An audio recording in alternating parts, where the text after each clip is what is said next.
अगर आप 90 के दशक में आई फिल्मों जैसे मोहरा, विश्वात्मा, गुप्त और त्रिदेव को पसंद करते रहे हैं तो आपके लिए खुशखबरी ये है कि इन सभी सस्पेंस थ्रिलर्स को बनाने वाले राजीव राय एक नई फिल्म लेकर आ रहे हैं जिसका नाम है जोरा। इसका ट्रेलर आज रिलीज हो गया। इससे पहले इसका गाना रिलीज हुआ था। मैंने अपने प्लेटफॉर्म पर इनका इंटरव्यू भी किया है।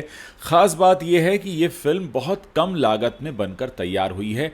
आज के दौर में जब बॉलीवुड अपने सबसे मुश्किल दौर से होकर गुजर रहा है, जहां सैकड़ों करोड़ की फिल्में बनती हैं और 10-20 करोड़ भी नहीं कमा पाती हैं, ऐसे में राजीव राय ने मात्र 2 करोड़ में यह फिल्म बनाई है। और अब उन्हें उम्मीद है कि जिस तरह 90 के दशक में देश की जनता ने उनकी फिल्मों को प्यार दिया, ऐसा ही प्यार उनकी इस फिल्म जोरा को भी मिलेगा।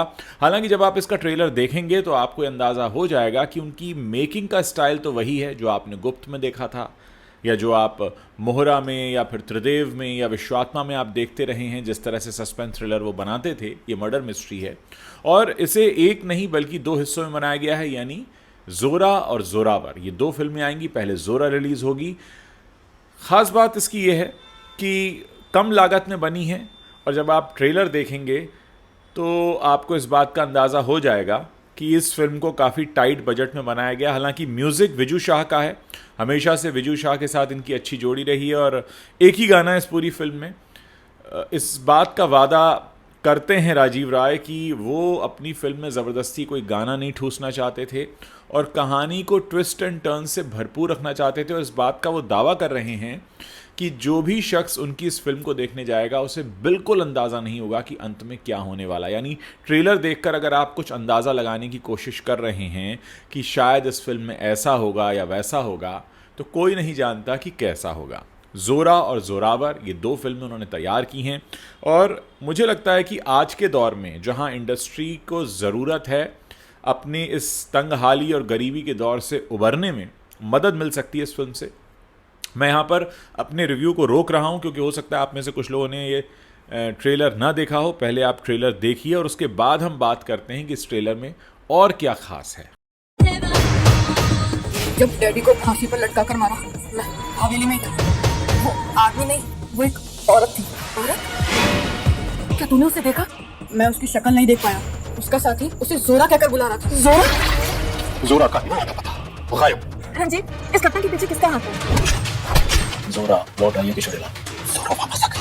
जोरा वो नई प्रेत आत्मा, एक जीती जागती खतरनाक अप्सरा जिसने बड़ा स्पॉट पर गुलाब की परफ्यूम की भरी हुई बोतल छोड़ी जिस पर लिखा था सेंट बाय सेंट। सालों बाद जोरा का अचानक निकलकर सामने आना, खतरे की घंटी। जोरा कौन है? Very stylish woman. भला की खूबसूरती। जोरा एक राक्षस है, वो किसी को अपना भेद नहीं जानने देती।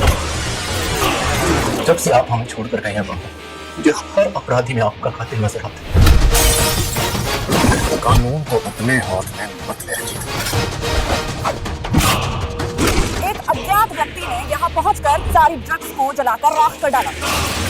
रंजीत, इसे मारकर अपनी वर्दी पर और खून के धब्बे मत लगाओ। मारते मारते मेरी वर्दी पर लाल हो चुका है। मुझे ये हत्यारा सलाखों के पीछे चाहिए। वो जोरा के पीछे पागल था और पुलिस बोलता है जोरा ने उसको मर्डर किया। तुम साबित क्या करना चाहते हो? विराट सिंह की मौत के पीछे और का हाथ है? ये सब झूठ है। अगर अपने पिता के कातिल को ढूंढना चाहते हो तो जाओ, पहले मैं पहले जोरा को ढूंढो।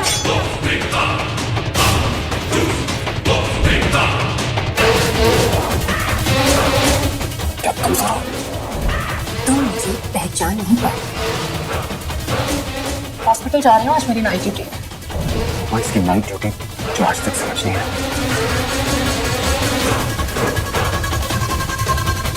वो हाथ क्या छिपाया? By the devil.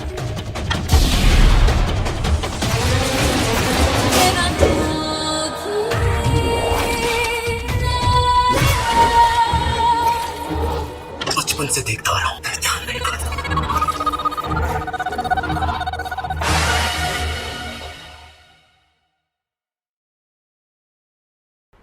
तो आपने ये ट्रेलर देखा और ट्रेलर देखकर आपको अंदाज़ा हो गया होगा कि जिस तरह से राजीव राय की फिल्में आती रहीं 90 के दशक में, एक ख़ास तरह का जॉनर उनका था। मुझे याद है जिस वक्त गुप्त रिलीज़ हुई थी, अब तो क्योंकि पिक्चर को इतना साल हो गया सब जानते ही हैं कि काजोल इज़ द किलर उसमें, लेकिन उस वक्त लोगों को बड़ी हैरानी हुई थी देखकर कि काजोल का कैरेक्टर और किलर निकलता है।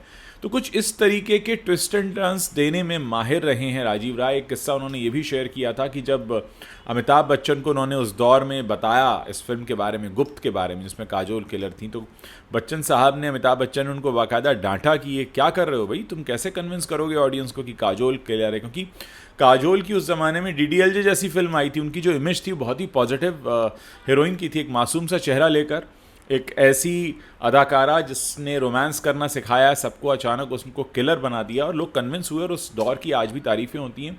उम्मीद करते हैं कि वो जो 90 के दशक का जादू था वो एक बार फिर से लौट कर आया है और हमें ज़ोरा में जो देखने को मिलेगा वो शायद हमें कुछ पुरानी यादें ताज़ा कर दे।